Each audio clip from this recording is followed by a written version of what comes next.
దేవునామ స్తోత్రాలు. అందరికీ నా వందనాలు. దేవుడు ఉచితమైన కృపను బట్టి ఈ రాత్రి కూడా దేవుడు ప్రేమించి ఆశీర్వదించి ఆయన సన్నిధిలో నిలబెట్టిన దేవునామ స్తోత్రాలు చెల్లిద్దాం. హల్లెలూయా. ఆదికాండము 3వ అధ్యాయము 9వ వచనాన్ని ధ్యానం చేద్దాం. ఆదికాండము 3.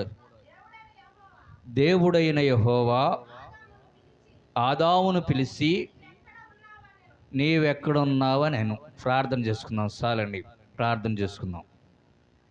స్తోత్రము తండ్రి, రక్షక, కృపగల దేవా యేసయ్య, నువ్వు ప్రేమించి ఆశీర్వదించి మాకిచ్చిన ఈ క్రీస్తు రాకడ రక్షణతోని ప్రార్థన మందిరాన్ని బట్టి నీ స్తుతులు స్తోత్రాలు చెల్లిస్తూ ఉన్నాం. అయా తండ్రి, ఇదిగో తండ్రి, ఈ 26వ రోజు కూడా తండ్రి నీ సన్నిధిలో మమ్మల్ని నిలబెట్టినందుకు నీ స్తుతులు స్తోత్రాలు చెల్లిస్తూ ఉన్నాం. మొదటిగా పాటల ద్వారా మా స్వరాలు ముట్టి పరలోక రాగాలు దయచేసి ఉన్నావు.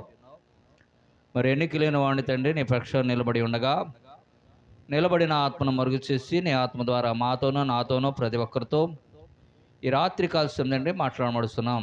ప్రతి ఒక్కరికి వినగల చెవి, గ్రహించగల హృదయాన్ని దయచేయమని, నువ్వే ఘనత మహిమ ప్రభావం పొందమని నజరేయుడు పవిత్రుడైన యేసయ్య పరిశుద్ధ నామంలో అడిగి వేడుకొనుచున్నాము తండ్రి, ఆమేన్. హల్లెలూయా. మరి గత రోజు మనం ధ్యానం చేస్తున్నాం.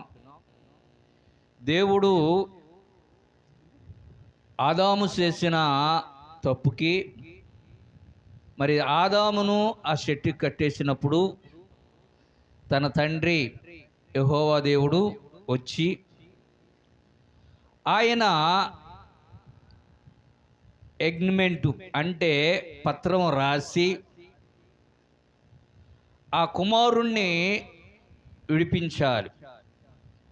అయితే ఆ శిక్షను నేను పొందుతాను అంటే దేవుడు ఆత్మరూపిగా ఉన్నాడు.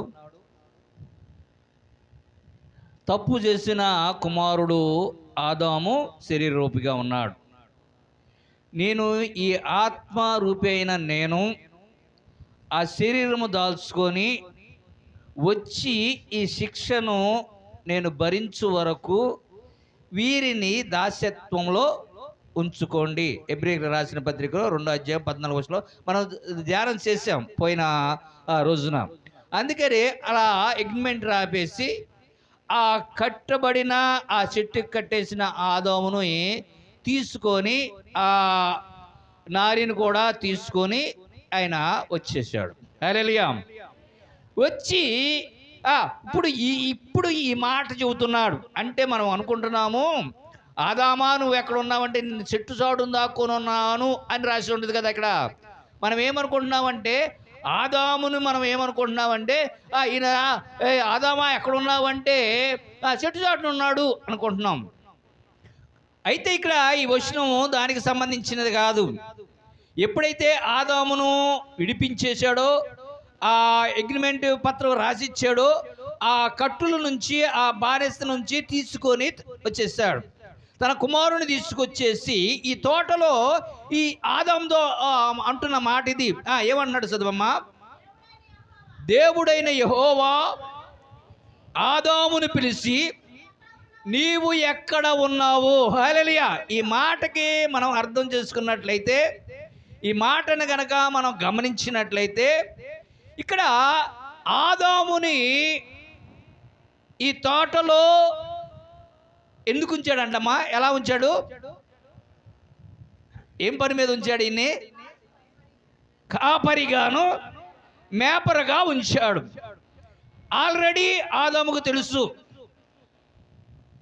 మన శత్రువు బయట ఉన్నాడు, వాడు ఏ రూపంలోనైనా సరే ఇక్కడికి రాగలుగుతాడు, వాడిని రానియకుండా చూసుకొని చెప్పేసి ఆదాముని కాపరిగా పెట్టాడు. ఈ ఆదాము కాపరిగా పెడితే ఈ ఆదాము చేయలేదు ఆ పని. ఆల్రెడీ వాడు వచ్చేసాడు కూడా. అందుకని ఇక్కడ అన్నాడు, ఏమన్నాడా? దేవుడైన యెహోవా ఆదామును పిలిచి, నీవు ఎక్కడున్నావు? హల్లెలూయా. ఎక్కడున్నావనే మాటకు అర్థం ఏంటంటే, అరే వాడు బయట ఉన్నవాడు లోపల ఉన్నవాడితో వచ్చి ఇక్కడ నీ పక్కనున్న ఆ నారిని వశపరుచుకొని ఆ నారీలో అతని ఆ రూపాన్ని కూడా పంపించేశాడు. అంటే ఇంత జరుగుతుంటే నువ్వు ఎక్కడున్నావు, ఏం చేస్తున్నావు? హల్లెలూయా.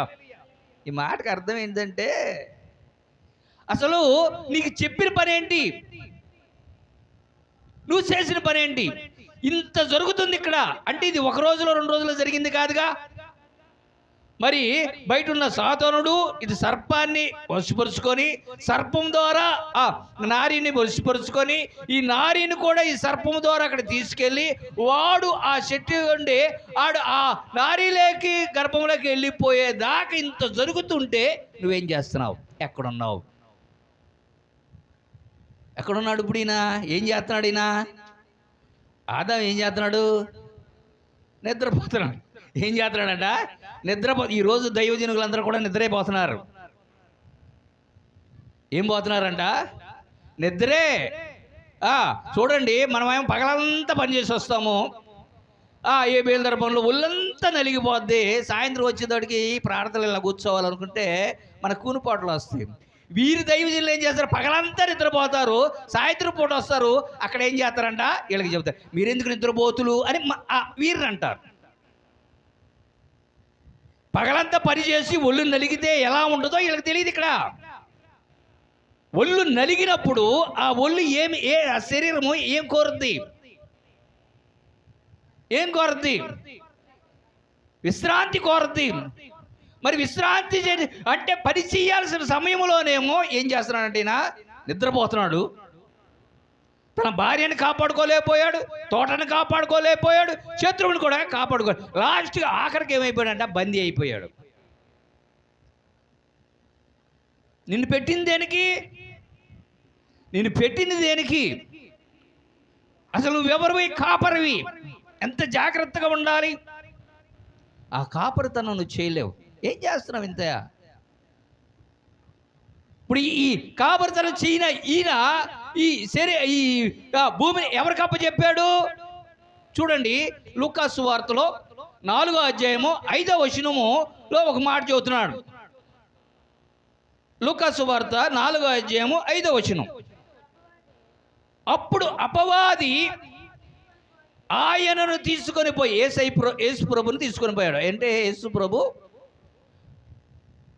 బాప్తిసం తీసుకున్న తర్వాత 40 రోజులు అరణ్యంలోకి వెళ్ళిపోయి ఒంటరిగా ప్రార్థన చేస్తూ ఉన్నాడు, రాత్రి పగళ్ళు. ఈ ప్రార్థన చేస్తున్న తర్వాత ఈ 40 రోజులు అయిపోయిన తర్వాత నీకు బాగా ఆకలి వస్తుంది. ఈ ఆకలి అయ్యే సమయంలో అపవాది అనేవాడు యేసు వరకు వచ్చేసాడు. వచ్చేసి రాళ్ళ సంగతి చెప్పాడు, అవి చెప్పాడు. దానికి సమాధానం యేసు ప్రభు చెప్పాడు. చెప్పిన తర్వాత ఇక ఏ విషయంలో కూడా యేసు ప్రభు లొంగట్లా. ఎవరికి లొంగట్లేదు? అపవాదికి లొంగట్లా. ఎవరు లొంగారు ఈయనకి? ఆదాము లొంగాడు. హల్లెలూయా. మీరు అర్థం చేసుకో, ఆదాము లొంగాడు కానీ యేసు ప్రభు లొంగట్లా. వంగకపోయేటప్పటికి అప్పుడు ఏమంటున్నాడంటే ఈయన 5వ వచనం చదువు. అప్పుడు అపవాది ఆయనను తీసుకొని పోయి భూలోక రాజ్యములన్నిటినీ ఒక్క నిమిషములో ఆయనకు చూపించి, ఈ అధికారమంతయు ఈ రాజ్యముల మహిమయు నీకిత్తును, అది నాకు ఏమైందమ్మా? అప్పగించబడినది. హల్లెలూయా. అప్పగించాడు. ఎవరి దగ్గర నుంచి ఈయన అప్పగింపబడింది? ఆదాము దగ్గర నుంచి అప్పగింపబడింది. ఎవరికి? ఇప్పుడు ఎవరి చేతిలోకి వెళ్ళిందంట? ఈ అపవాది చేతిలో ఇప్పుడు ఈ భూమి ఉంది. ఈ భూమిని విశ్వం అంటారు. ఏమంటారంట? ఈ భూమికి విశ్వం అంటారు. ఈ విశ్వానికి నాయకుడు ఆదాం. అంటే దేవుడు ఆదాం చేతికి అప్పచెప్పాడు. ఎప్పుడైతే ఆదాం చేతికి అప్పచెప్పాడో ఈ ఆదాము ఆయన అప్పచెప్పిన పనిని కరెక్ట్గా చేయలేదు. దానిని తీస్తాక ఏం చేస్తారంటే ఈ భూమిని ఇప్పుడు అపవాది చేతికి అప్పచెప్పారు. హల్లెలూయా. ఇప్పుడు ఈ భూమి ఎవరి చేతిలో ఉందంట? అపవాది చేతిలో ఉంది. ఆయన నాకు అప్పగింపబడెను. ఎప్పుడు దాకా అప్పగింపబడ్డాడు? దేవుడు మళ్ళీ ఆత్మరూపిగా ఉన్న దేవుడు శరీర రూపంగా ఉన్న వచ్చి ఆ చెట్టుకి ఎప్పుడైతే బలి అయిపోతాడో, ఆ మరణాన్ని పొందుతాడో, అప్పుడు ఈ అగ్రిమెంటు తీరిపోతుంది. మనం చాలా జాగ్రత్త. ఇప్పుడు ఈ భూమి ఎవరి చేతిలో ఉందంట? అపవాది చేతిలో ఉంది. ఇప్పుడు ఈ భూమిని వాడు వెళ్తున్నాడు కాబట్టి ఇప్పుడు ఈ భూమిలో ఏది ఎలా చెయ్యాలన్నా కూడా వాడి చేతిలో ఉంది. దీన్ని గమనించినట్లయితే వాడు ఏం చేశాడంటే వాడి చేతిలోకి వెళ్ళంగానే గజాసూర్యుడు అనే ఒక వ్యక్తి ఉన్నాడంట. గజాసూర్యుడు ఎవరంట? సూర్యుడు అంటే యుద్ధములో ప్రావీణ్యం కలిగిన వాడు సూర్యుడు అంటారు. సూర్యుడు వీరుడు. వీరుడు ఎప్పుడు అవుతాడంటే ఈ యుద్ధంలో గెలిచిన తర్వాత అప్పుడు వీరుడు అవుతాడు. అప్పుడు వరకు అతని బలము అంత సూర్యుడు అంటారు. అందుకనే గొప్ప గొప్ప యుద్ధం చేసే వ్యక్తుల్ని సూర్యులు అంటాడు. సూర్యుడు అంటే గొప్పవాడు. అందుకని సూర్యుడు అంటే సూర్యుడు కూడా వస్తాడు. ఆయన చాలా గొప్పవాడు. అంటే ఆదిలో మొత్తాన్ని సృష్టించిన వాడు ఆయన అని చెప్పేసి అంటారు సార్. వీరుడు సూర్యుడు అనే అతను ఎవరంటే గజాసూరుడు అనే వ్యక్తి. ఈ గజాసూరుడు అనే వారిని మనం ఇప్పుడు ఈ లోకంలో కనుక చూస్తే ఏనుగు అంటాం. ఏనుగుని గజ అంటాం. ఎప్పుడైతే ఈ గజాసూరుడు అనేవాడు ఏం చేస్తాడంటే ఈ భూప్రపంచంలో గొప్పవాడుగా అవ్వాలి. గొప్పవాడుగా అవ్వాలంటే వీనికి విజయం రావాలి. ఈ విజయం రావాలంటే ఏం చేయాలంట? తన వల్ల కాదు కాబట్టి తనకు దేవుడు కనుక సహాయం చేస్తే, దేవుడు కనుక తన పక్షాన ఉంటే, దేవుడే కనుక నాతో ఉంటే, దేవుడే కనుక నాలో ఉంటే నేను విజయాన్ని సాధించగలను. హల్లెలూయా. అరే ఆశతో ఆయన గొప్ప తపస్సు చేశాడంట. ఏం చేశాడమ్మా? తపస్సు అనగా దీక్ష. ఈరోజు కూడా దీక్షలు చేస్తాం కదా మనం. ఆ దీక్షని ఈ రోజున మనం ప్రార్థన అంటాం. ప్రార్థన అంటే అడగటమే, అది దీక్ష కాదు. ఉపవాసం అంటే దీక్ష. ఉపవాసం దీక్ష ఉంటుంది. ప్రార్థన అంటే అడగటమే. మాట్లాడితే మనం ప్రార్థన అంటాం, అడిగి చెప్పడం. అంటే నాకు ఇది కావాలని అది వెళ్తాం, ఇది ప్రార్థన. ఆయన అంటున్నాడు ప్రతిరోజు నువ్వు చేసే ప్రతి పని నాకు చెప్పిళ్ళు లేదా నాకు చెయ్యి అని అంటున్నాడు. దీన్నే మనం ఒక గొప్ప విజయంగా ఆలోచిస్తాం. ఇది కాదు. అంటే దీక్ష అంటే ఉపవాసం. ఉపవాసం అంటే దేవుడితో సహవాసం. ఈ దీక్షకి బాగా చేస్తూ ఉండగా ఆ దేవాది దేవుడు ఎవరయ్య అంటే శివుడు అనగా మీరేమనుకున్నారంటే అదొక పేరు కాదు. సచ్చినోడిని శవం అంటాం, బతికున్నవాడిని శివం అంటారు. శివం అనగా జీవం. ఈ జీవము కలిగిన దేవుడు ఆయన. ఈ జీవము కలిగిన దేవుడిని ఆయన ఏం చేస్తున్నాడంటే ఆరాధిస్తున్నాడు. నువ్వు రావాలని చాలాళ్ళు దీక్ష చేశాడు. అంటే ఉపవాసం అన్నాడు ఆయన కోసమే.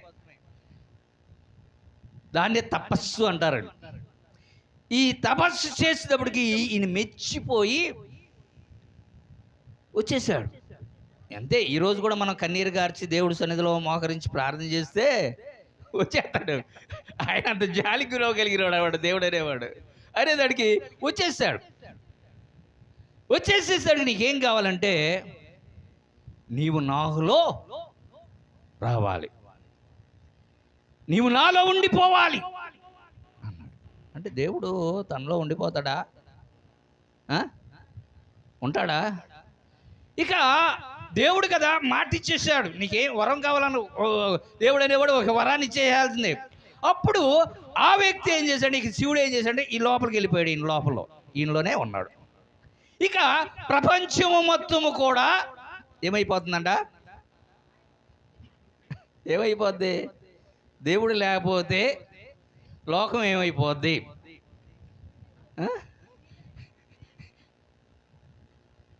ఈ లోకం చీకటి అయిందో లేదో తెలియదు కానీ ముల్లోకంలో ఉన్న దేవతలు మొత్తం ఏమైపోయారంట? కలవరపడిపోతున్నారంట. ఈ కలవరపడిపోతుంటే అప్పుడు ఏం చేశాడంటే, ఆయన భార్య ఒక ఆమె ఉంది, ఆమె పార్వతి. ఆమె దిగులు స్థితితో పడిపోయిందంట. ఏంటి, నా భర్త కనపడతలేదు, ఏమైపోయాడు ఏమైపోయాడు ఏమైపోయాడని. ఎప్పుడైతే ఆ కలవరపడిపోయిందో ఇక ఎవరికి అర్థం కావట్లా, మనిషి కనపడతలా, దేవుడు కనపడతలా, ముల్లోకాలంతా కూడా ఆ గందరగోళం అయిపోతున్నాయి, వేదన పడిపోతున్నారు. ఆ దేవుడు ఏమైపోయాడో తెలియదు. వీళ్ళందరికంటే ఎక్కువగా భార్య మహా వేదన పడుతూ, ఎక్కడ ఈయన ఉన్నాడంటే ఈయన గురించి తెలిసిన వాళ్ళు ఎవరు ఉన్నారయ్యా అంటే ఇంకో దేవుడు ఉన్నాడు అక్కడ, ఆయన విష్ణుమూర్తి అంట. ఆయన దగ్గరికి వెళ్ళింది. ఆయన దగ్గరికి వెళ్ళి, అయ్యా నీ అన్న కనపడతలేదు, నాకు ఏమైపోయాడో తెలియట్లేదు, ఒక్కసారి అని చూడంటే అప్పుడు ఆయన దివ్య దృష్టితో చూస్తే అక్కడ గజానందుడు అనే రాక్షసుడు అనే కడుపులో కనపడుతున్నాడు. హల్లెలూయా హల్లెలూయా. అప్పుడు అమ్మ నీకేం బాధ లేదు, నేను తీసుకుని వస్తాను, నిశ్చింతగా వెళ్ళిపో అమ్మ అని చెప్పేసి వెళ్ళిపోతే ఇక విష్ణుమూర్తి ఏమో గంగిరెద్దుని ఆడించేవాడుగా, అలాగే ఈ నంది ఈశ్వరుడేమో గంగిరెద్దుగా ఉండి ఆ గజానందుడు వేసే రాజ్యంలోనంట మంచి డ్యాన్సులు వేసిస్తున్నాడంట. వేస్తే ఆ ఊరు మొత్తం దేశం మొత్తం కూడా ఇలా డ్యాన్స్కి వేసిస్తే ఈయన కూడా వచ్చి చాలా ఏమైపోయాడంట, పరవశించిపోయి, రాజు కదా ఆయన, నీకు ఏం వరం కావాలో కోరుకో అన్నాడంట. హల్లెలూయా. ఏమన్నాడంట?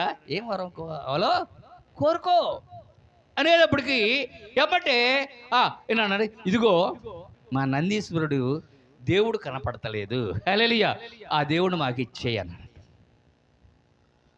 అర్థమైపోయింది ఈయనకి,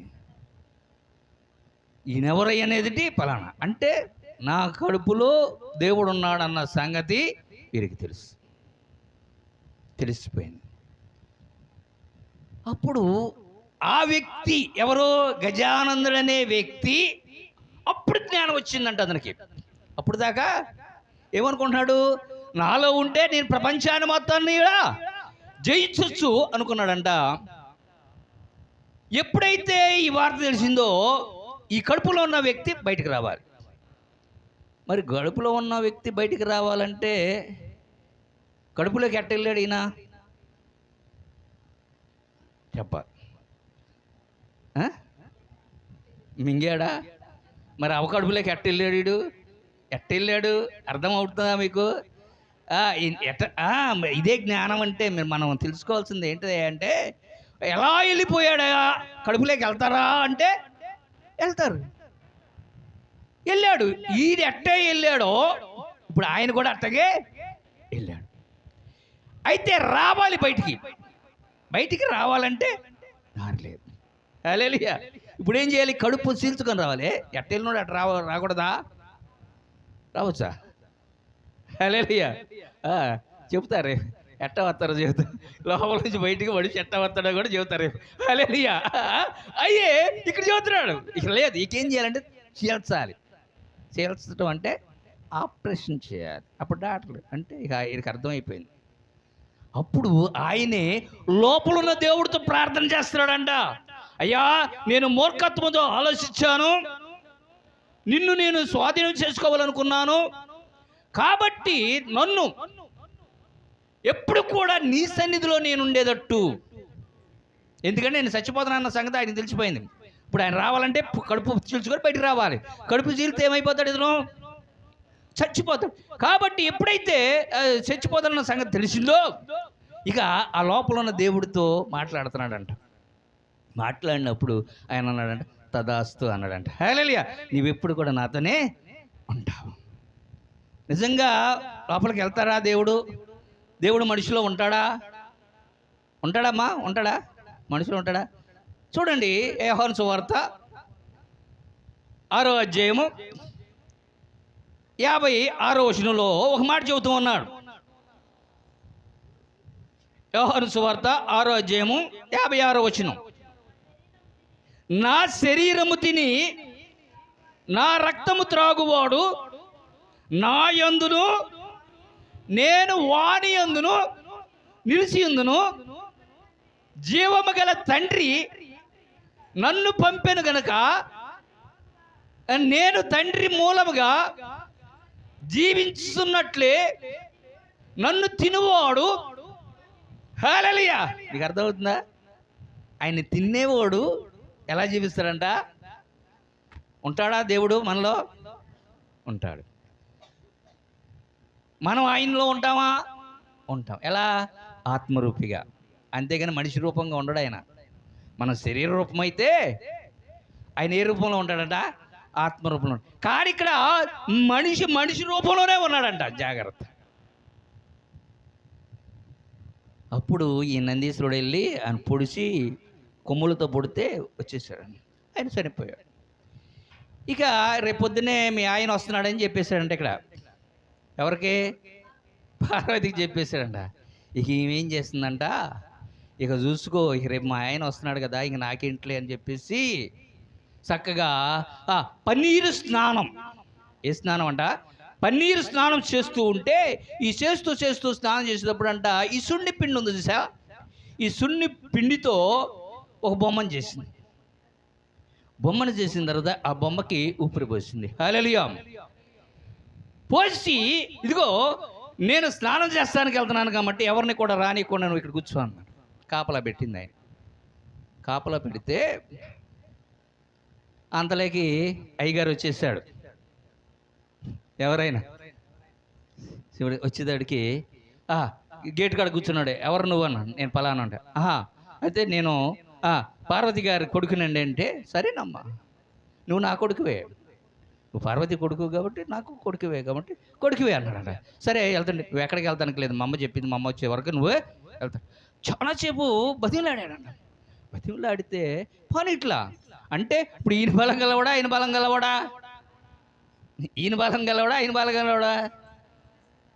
తండ్రే బలం గలవాడు. కానీ ఆ బలం చాలతల తండ్రిది. చాలప్పుడు ఇక కోపం వచ్చి ఏం చేశాడంటే తలకాయ నరికేశాడు. ఏం చేశాడంట?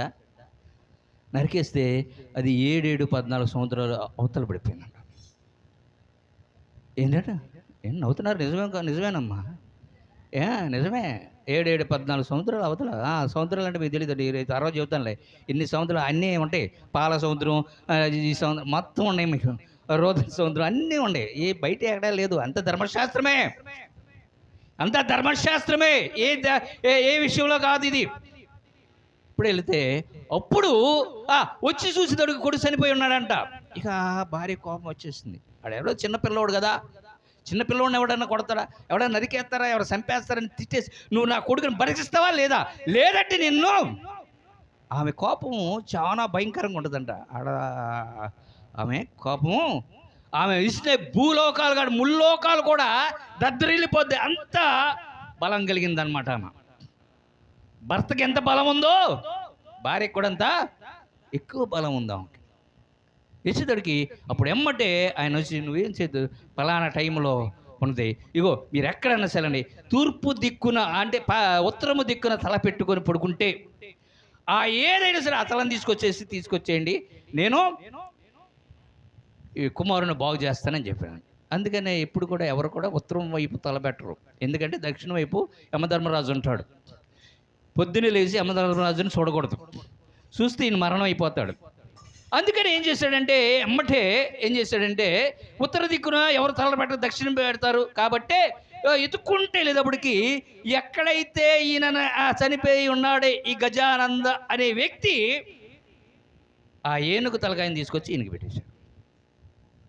ఎందుకు పెట్టారు? హల్లెలూయా, ఆయన వరం కోరుకున్నాడు కాబట్టి. అందుకనే ఆయన పేరు ఏంటంట? గణపతి. ఏమంటమ్మా మీరు ఇంకా? అందుకని మిమ్మల్ని ఇండియా దేశం నుంచి బయటికి తరిమేద్దాం అనుకుంటున్నారు. ఇండియా దేశం గురించి తెలీదు, ఇండియా దేశం దేవుడి గురించి తెలీదు, ఇండియా దేశం ధర్మశాస్త్రం గురించి తెలీదు, ఇండియా దేశం ఆదాల గురించి తెలియదు, ఏమీ తెలియదు. కాబట్టి అదేమంటే నా ఏసయ్యా అంటే అమెరికా ఓడరా ఆయన పోండిరా మీరు బయటికి ఇక్కడి నుంచి తరిమేస్తారు. కారణం అదే. రేపు ఏంటంటాను, ఇండియా దేశంలో ఉండి ఇండియా దేశ చరిత్రలే తెలియకపోతే మనకెట్ట? ఆయన వినాయకుడు అంటారు. హల్లెలూయా.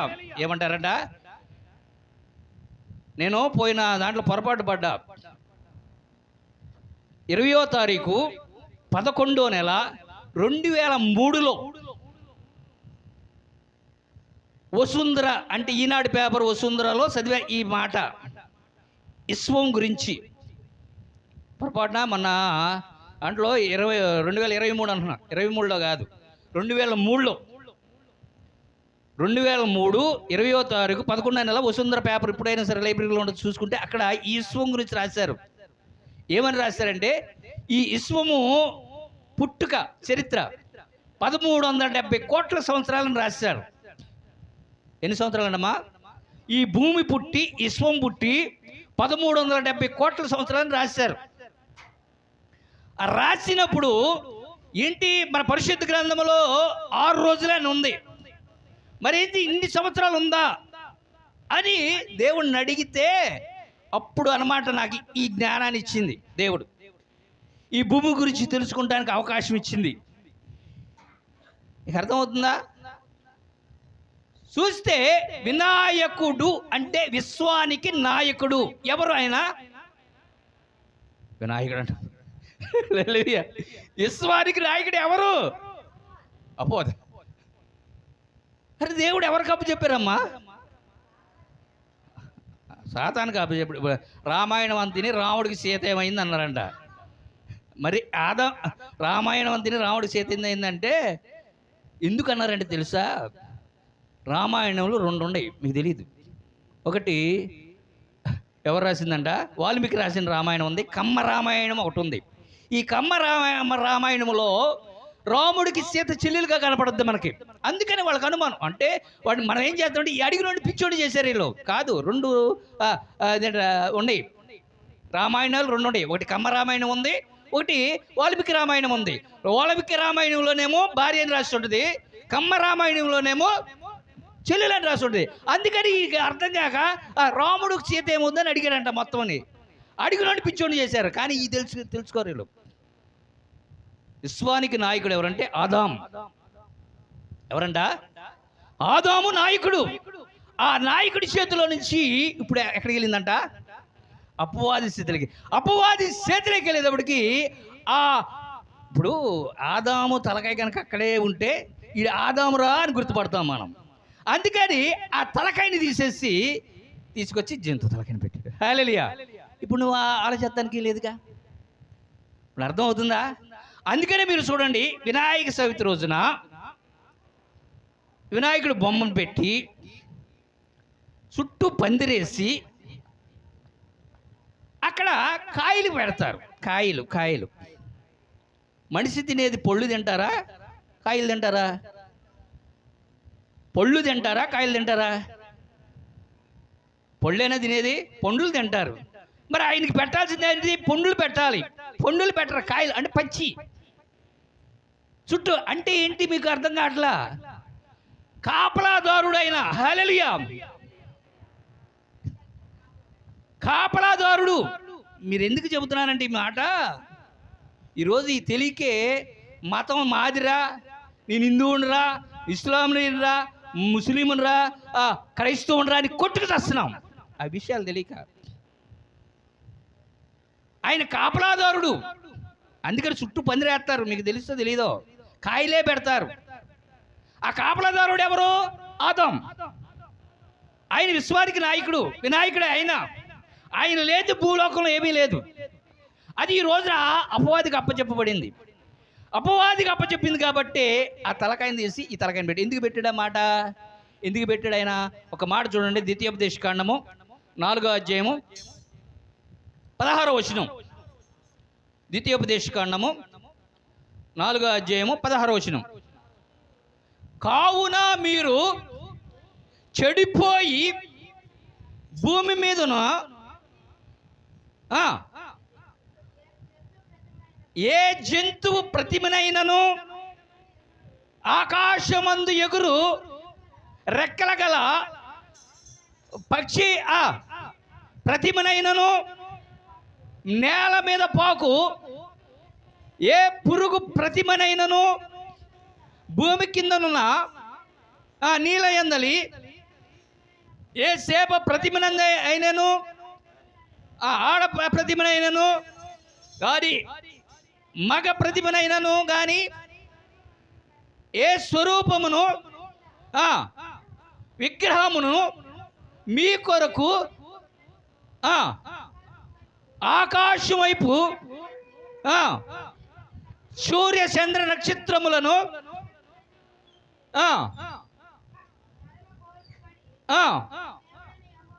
మీ దేవుడైన యెహోవా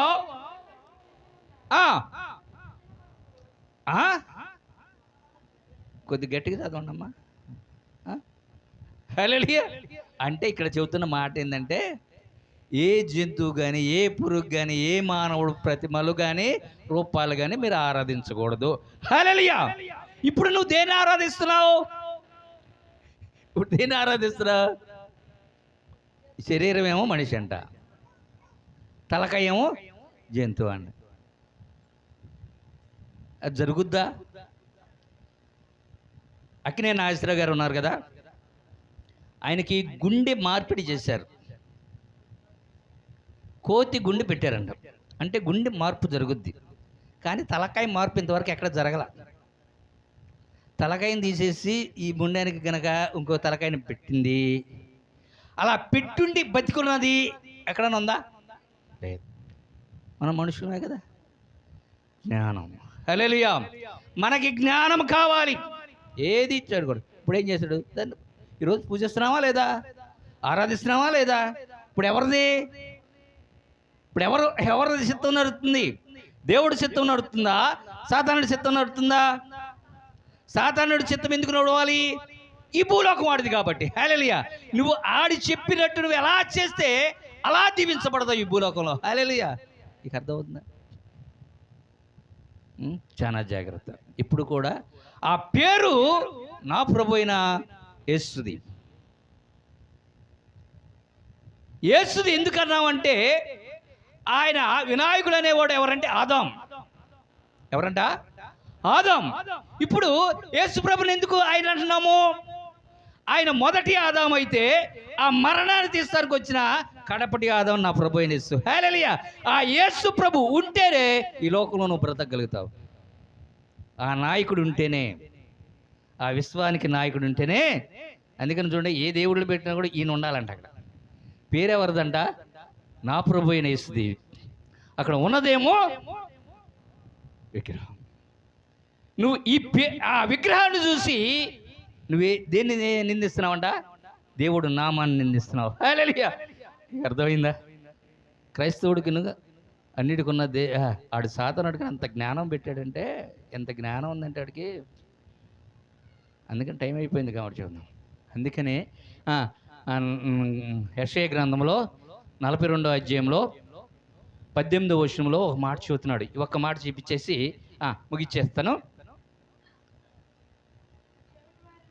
చెవిటివారులారా వినుడి, గుడ్డివారులారా మీరు గ్రహించున్నట్లు ఆలోచించుడి. నా సేవకుడు తప్ప.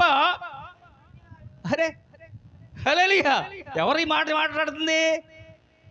ప్రభు అయిన యెహోవా, దేవాతి దేవుడైన యెహోవా మాట్లాడుతున్నాడు. చెవిటివారులారా, గుడ్డివారులారా, ఇదిగో ఏమన్నాడు? నా సేవకుడు తప్ప ఎవరు గుడ్డివారు? నేను పంపు నా దూత తప్ప ఎవడు చెవిటివాడు? నా భక్తుడు తప్ప ఎవరు గుడ్డివారు? యెహోవా సేవకుడు తప్ప ఎవరు గుడ్డివారు? నీవు అనేక సంగతులను చూస్తున్నావు కానీ హల్లెలూయా గ్రహించట్లేదు. అరే అన్నిలు అందరిలాగా నువ్వు కూడా ఉంటే ఇంక నీకెందుకయ్యా యేసు ప్రభు? యూదులు ఉన్నారు. యూదులు ఎప్పుడు కూడా సువార్తనే వాళ్ళ దేవుడిని తీసుకెళ్ళరు. వాళ్ళ దగ్గరికి రావాలి, దేవుడి దగ్గరికే రావాలి. ఇస్లామీలు ఉన్నారు, వాళ్ళు ఎవరు కూడా వెళ్ళి ప్రకటించరు, వాళ్ళ దగ్గరికి వెళ్ళాలి. హిందువులు ఉన్నారు, వాళ్ళు కూడా ఎవరి దగ్గరికి వెళ్ళరు, వాళ్ళే రావాలి అక్కడికి. ఒక క్రైస్తవుడే వెళ్ళాలంట బయటికి. హల్లెలూయా సర్వ సృష్టికి పో అంటున్నాడు. ఏంటి వీళ్ళ ధర్మశాస్త్రాలు ఎక్కడా ఉండదు చెప్పమని, వాళ్ళే రావాలి. వస్తే చెప్పాయా, అంతేగా నువ్వు వెళ్ళి చెప్పొద్దు. నేను ఎవరు అనుకున్నావు? దేవాతి దేవుడి దగ్గర రావాలి, కానీ మనం వాళ్ళ దగ్గరికి వెళ్ళేదేంటి? ధర్మశాస్త్రాలు మొత్తం అట్టాగే ఉంటాయి. ఒక్క యేసు ప్రభు దగ్గరికి వచ్చేసరికి మీరు సర్వ సృష్టికి వెళ్ళి మనం వెళ్ళి చెప్పాలంటాడు. ఎందుకంటే ఇది ఎవడు గుడ్డోడు, ఎవడు చెవిటోడు? యెహోవా సేవకుడు తప్ప. ఇన్ని అనేకమైన సంగతులు మనము చూస్తున్నాం, కానీ దాన్ని ఏం చేయాలంట?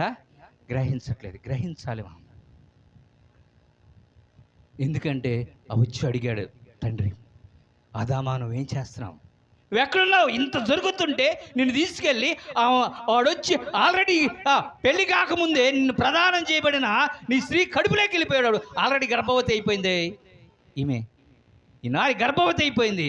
ఇంత జరుగుతుంటే నువ్వేం చేస్తున్నావు? హల్లెలూయా ఏందంట ఏం చేస్తున్నావు? కాబట్టి ఆ సంగతిని మనం గ్రహించాలి. దేవుడు మనల్ని ఏంటంట ఆకాశ నక్షత్రాలుగా ఉంచాడు కాబట్టి ఆ సత్యాన్ని మనం తెలుసుకోవాలి. మన గుడ్డివారుగా చెవిటివారుగా గ్రహింపలేని వారుగా ఉండొద్దని చెబుతున్నాడు. కాబట్టి అలాంటి ప్రతి జ్ఞానాన్ని పొందాలి. ఇంకా అనేక సమయం అయిపోయింది కాబట్టి దేవుడు దీవించి ఆశీర్వదించును గాక. హల్లెలూయా.